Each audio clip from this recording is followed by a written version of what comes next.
Muy buenos días a todas y todos. Se abre la audiencia en vista pública en los expedientes acumulados 6049-2014 y 40-2015, formados por amparos en única instancia, promovidos por el Ministerio Público, por la Unidad de Impugnaciones y la entidad Misión Internacional de Justicia contra la Corte Suprema de Justicia Cámara Penal. La Secretaria General dará lectura de la relación del acto reclamado, de las peticiones de fondo y efectuará las advertencias reglamentarias de la presente audiencia. En el presente caso, se señala como acto reclamado la sentencia de 30 de septiembre de 2014 emitida por la Corte Suprema de Justicia Cámara Penal, en la que se anuló la sentencia de 25 de marzo de 2013 dictada por el Tribunal Undécimo de Sentencia Penal, Narcoactividad y Delitos contra el Ambiente del Departamento de Guatemala y ordenó el reenvío del proceso seguido contra Augusto Fernando Higueros Méndez por los delitos de producción de pornografía de personas menores de edad y comercialización o difusión de pornografía de personas menores de edad. En su petición de fondo se solicitó que al resolver se otorgue el amparo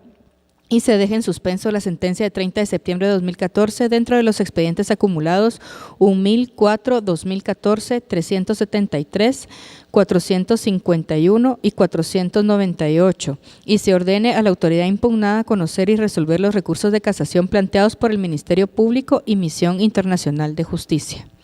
De conformidad con lo establecido en el Acuerdo 1-2013 de esta Corte, se hace de conocimiento de quienes intervendrán en la presente audiencia que para hacerlo cuentan con un tiempo de 15 minutos, en el cual deberán expresarse sobre los agravios que denuncian. Además, deberán dirigirse directamente al tribunal, alegar en forma oral y abstenerse de dar lectura a cualquier documento, salvo autorización de la Presidente, concretarse el asunto planteado, ser breves, precisos y concisos y no proferir expresiones irrespetuosas respecto a las partes o a los miembros del tribunal. Eso es todo, señora Presidente. Puede hacer uso de la palabra Misión Internacional de Justicia por medio del mandatario judicial con representación y facultades especiales, Juan Manuel Aquino Matus. Muchas gracias. Muy buen día, señora Presidenta, honorables magistrados de la Corte de Constitucionalidad. En la presente oportunidad, esta representación ha promovido amparo en contra de la Corte Suprema de Justicia en atención a que a través de una sentencia de casación en la que todos los sujetos procesales que han interpuesto el recurso lo han hecho por motivos de fondo, ha decidido la Corte de oficio ordenar el reenvío de vuelta al Tribunal de Sentencia para una nueva determinación de la pena, aduciendo que existe una violación a los derechos fundamentales de la persona condenada. No obstante, es de tener en cuenta que este es el primer caso que se lleva en el país como un breve antecedente de fondo en el que se condena a una persona por los delitos contenidos en el Decreto 9-2009 del Congreso de la República por la producción, difusión y comercialización de pornografía infantil. A esta representación le sorprendió en su momento cuando recibe la sentencia de casación por un recurso planteado por motivos de fondo, tanto por el Ministerio Público, por mí representada, como por la defensa del procesado, quien en su momento también interpone recurso de casación por motivos de fondo y se resuelve un efecto propio del recurso de forma a una instancia a la que no puede ser devuelto por vía del recurso de casación. Y es que la Corte decide en su momento ordenar el reenvío de las actuaciones al Tribunal de Sentencia para que determine nuevamente la pena. En su momento se alegó que existía violación al derecho de defensa de las partes, constitutivo en que en ninguna forma la audiencia que se le dio a través de la vista pública en el recurso de casación permitió que se discutiera lo que realmente la Corte pretendía resolver en ese momento. Y es que el hecho de que la Corte entre de oficio a conocer de un motivo formulado por ellos mismos constituye, como se estableció en la sentencia 1600-2014 de esta honorable Corte de Constitucionalidad, una violación al derecho de defensa, pues en ningún momento las partes pueden argumentar o proferir su manifestación en cuanto a que un tribunal, a pesar de tener los motivos establecidos por las partes, decida en su momento resolver sobre una cuestión completamente distinta a la que las partes han recurrido y, más grave en este caso, decide no solo alejarse de los motivos de fondo planteados por las partes, sino resolverlo mediante una resolución que es únicamente viable por vía de un motivo o de forma que ninguna de las partes profirió. En el presente caso, se considera que existe violación específicamente al derecho de defensa y al debido proceso. Al debido proceso, ¿por qué? El artículo 203 y 204 de nuestra Constitución específicamente establecen que la jurisdicción se ejerce efectivamente por la Corte Suprema de Justicia, pero con apego estricto a la legislación y sobre todo al texto constitucional. En ninguna norma de nuestro ordenamiento procesal penal o de nuestro ordenamiento constitucional se viabiliza propiciar la falta de certeza y seguridad jurídica a una resolución por parte de un tribunal de casación, ya que el Tribunal de Casación está limitado a conocer en función de la justicia y la ley cuando los recursos sean promovidos por las partes, pero nunca a formular sus propios agravios y nunca a desproveer de certeza jurídica al Tribunal de Sentencia. La falta al debido proceso se debe a que no existe una norma que viabilice a que la Corte pueda, por medio de una resolución de oficio, volver a la etapa del debate de un proceso, tal como aparece en la sentencia 717-2001, 4228-2013 y 498-2012 de esta Honorable Corte de Constitucionalidad, en la que se analiza el contenido y el alcance del artículo 442 del Código Procesal Penal y se establece claramente que el tribunal podrá conocer de oficio, reconoce la Corte, únicamente cuando exista un vicio fundamental en el procedimiento que vulnere derechos fundamentales de la persona procesada.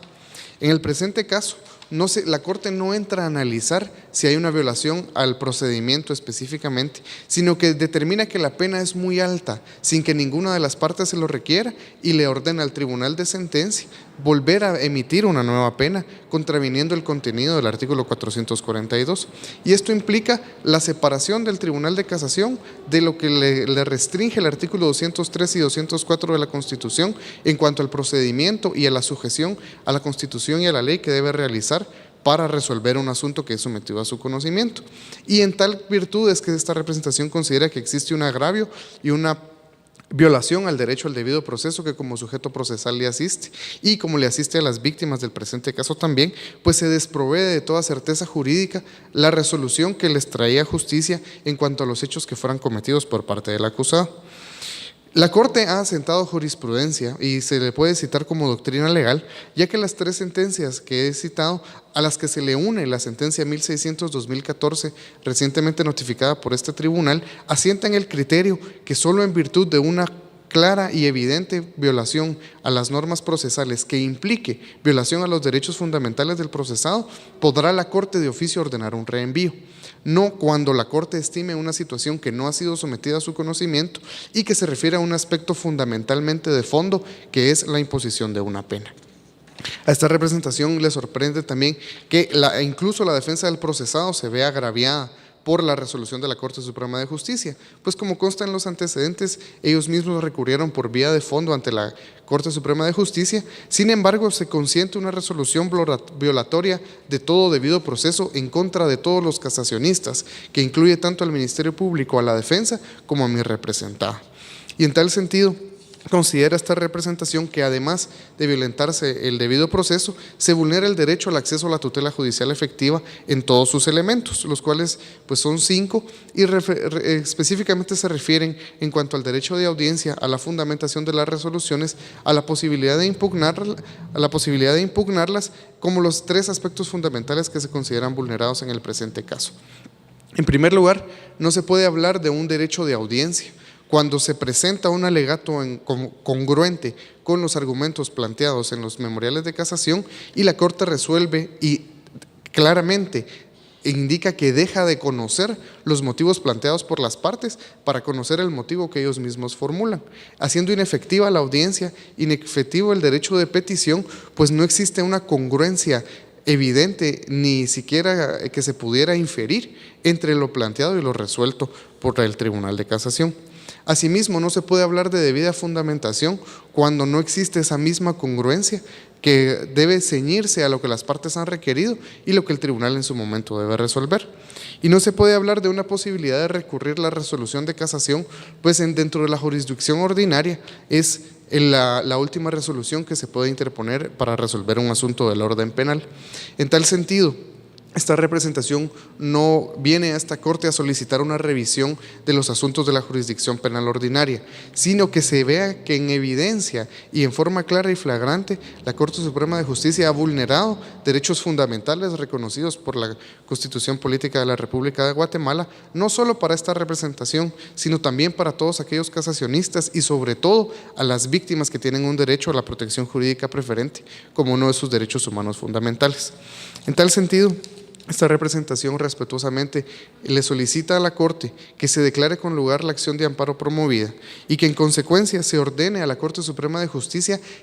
anular la resolución correspondiente, que la Corte anule la resolución correspondiente y se ordene a la Corte que la Corte Suprema de Justicia, a través de la Cámara Penal, entre a conocer los motivos de casación promovidos por los sujetos procesales en respeto al debido proceso y garantizando la tutela judicial efectiva de las víctimas. No quedando más allá que indicar que existe ya doctrina legal por parte de esta Corte en cuanto que un tribunal de casación no puede entrar al reenvío, ordenar el reenvío de las actuaciones, salvo cuando se refiera a defectos de forma que atenten contra derechos fundamentales, lo cual no ocurrió en el presente caso.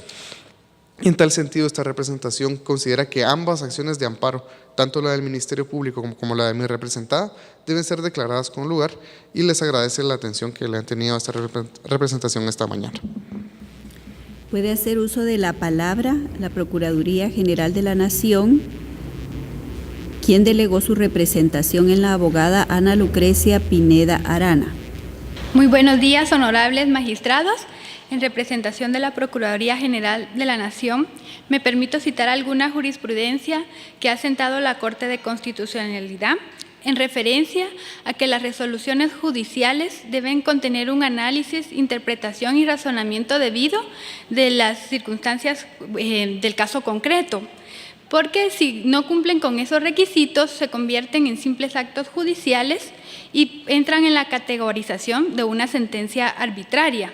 ya que pueden adolecer de fundamentación o contener una motivación equivocada. En relación a la sentencia de casación emitida por la Cámara Penal de la Corte Suprema de Justicia de fecha 30 de septiembre de 2011, me permito refutar algunos aspectos que consideró esta Cámara. El primer aspecto que considera es que el sindicado se le aplicó una pena agravante por los delitos de producción, comercialización y difusión de pornografía de personas menores de edad, indicando que se había tomado en cuenta la edad de las víctimas y explicaba de que se estaba vulnerando el principio non bis in idem, porque se le estaba sancionando 2 veces por el mismo bien jurídico tutelado. Sin embargo, para el derecho penal, los delitos que atentan contra la libertad e indemnidad sexual de las personas protegen el bien jurídico tutelado, que es totalmente personalísimo. Por lo tanto, cada transgresión se consuma inmediatamente y son irrepetibles, y cada acción debe tomarse en forma independiente. Entonces, la Cámara Penal está conociendo un vicio que supuestamente se conoció en la sentencia donde fue condenado el sindicado, no así la sentencia que es impugnada por el recurso de casación. Queda claro que en el debate oral y público fueron demostrados todos los medios de prueba con los cuales se determinó la voluntad dolosa, el lugar, tiempo, modo y ocasión con que se cometió cada acción contra las víctimas de una forma independiente, y no venir ahora a calificar de que por la edad de las víctimas está tipificándose un mismo delito. Cada elemento quedó debidamente determinado en el debate y por lo tanto se puede estimar que la Cámara Penal pues definitivamente ha transgredido el debido proceso, el derecho a una tutela judicial efectiva y ha violentado sobre todo la independencia del Tribunal de Sentencia.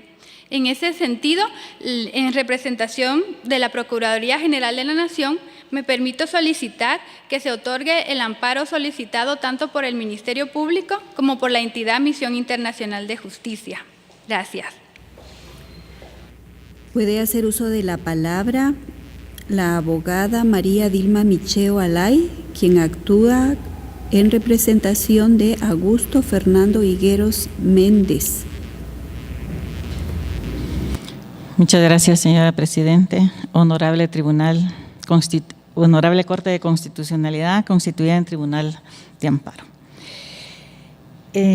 Siendo este el momento procesal oportuno para referirme a los amparos interpuestos por el Ministerio Público y por Misión Internacional de Justicia,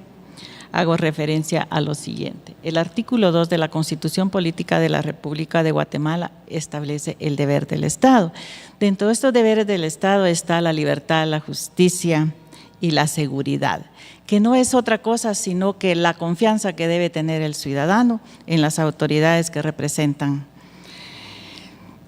En base a eso, la Cámara Penal de la Corte Suprema de Justicia, al haberse planteado las casaciones tanto por el Ministerio Público como por Misión Internacional y por el propio procesado, al entrar a conocer este recurso, advirtió, y tal como lo establece el artículo 442 del Código Procesal Penal, que cuando entre a conocer un recurso y advierta de oficio violaciones a garantías constitucionales, debe anular la sentencia y enviarla a un reenvío. Esto fue lo que hizo la Corte Suprema de Justicia al momento de resolver el recurso de casación. Los amparistas indican que se violentó el derecho, el debido proceso. Sin embargo, la Corte Suprema de Justicia al resolver también se basó en sentencias dictadas por esta misma Corte e indica que es el número de proceso 498-2013 de fecha 31 de enero del 2013, así como el 374-2013 de fecha 30 de septiembre de 2014. En esa sentencia de la Corte de Justicia trae a colación estas sentencias en donde la propia Corte de Constitucionalidad le ha indicado a la Corte Suprema de Justicia que en caso advierta de oficio estas violaciones que indica el 442 del Código Procesal Penal, debe anular la sentencia. Esto fue lo que advirtió la Corte, que había violación al principio de legalidad, al principio non bis in idem, porque si bien es cierto, el Tribunal de Primer Grado le impuso la pena mínima a mi patrocinado, también lo es que le aumentó la pena 2 veces por cada delito. Y esto en base al artículo 195 quinquies, que se refiere en qué momento puede aumentarse la pena. Sin embargo, este aumento de la pena ya está inmerso dentro del tipo penal que regula estos delitos, porque se refiere a la minoría de edad de las víctimas. Entonces se está sancionando doblemente a la persona lo que está prohibido por la ley. Entonces allí está la violación que advirtió la Corte Suprema de Justicia, una doble pena. No obstante, ya estaba inmerso dentro del tipo penal la sanción que hace referencia. Entonces, no es que la Corte Suprema esté violando el debido proceso, está advirtiendo las violaciones en que incurrió el Tribunal de Primer Grado al haberle aumentado la pena, no obstante ya estaba determinado ese aumento. Por tal razón no existe ninguna violación al debido proceso y estos amparos interpuestos no deben proceder porque en todo caso el Ministerio Público y la Misión Internacional están pretendiendo que la Corte se convierta en otra instancia para provocar un examen de lo ya actuado. En ese sentido, solicito a los honorables magistrados de la Corte de Constitucionalidad declarar improcedente las acciones de amparo. Muchas gracias. Se clausura la presente audiencia.